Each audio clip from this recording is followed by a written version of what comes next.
I'm here with Andy Pearson from Stone Monkey Ceramics, and he's going to tell us about the work that he's doing at the moment. And there's quite a few of his pots in the exhibition right now. So here we are. Hi Andy, how are you? How are you? Nice to see you. So, come on, what's exciting at the moment? What is it that's... Japanese ceramics, really. I've just gone from a big, huge change in my life, from firing in a 9 cubic foot gas kiln. The land that I had it on was sold, and I had to relocate to a different location, and I'm now firing in an electric kiln.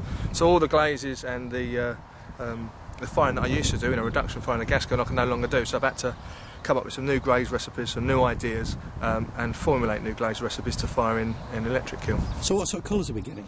We're getting bright green crackle glazes, lovely beautiful yellow glazes, and I've started to play around with porcelain as well at the moment, which, because of the nature of the clay, it's got a lot of feldspathic stone in it.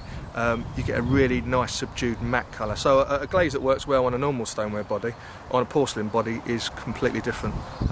But yeah, for me it's Japanese ceramics and the ethos of good old Bernard Leach from down at St Ives, and that way of working that he brought over from Japan in the early 1900s when he came back to the UK to set up the pottery at St Ives. But there's a clear difference between what the British craft potters have been doing, which has been usually throwing a lot of grog in there and making it quite rustic. And I've noticed, certainly from the pots that you've been turning out recently, you've gone smooth. Yes, yeah, I think with it's the same as any form of artwork, I suppose. There's trends and peaks and troughs and parts that you enjoy doing, and I think that you have to keep the whole thing fresh. And whilst I love rustic, very free, individual, for example, Patrice Bongrad with his tea bowls, his chawan, his you know me, very rustic, very free. It's quite hard to throw an imperfect pot.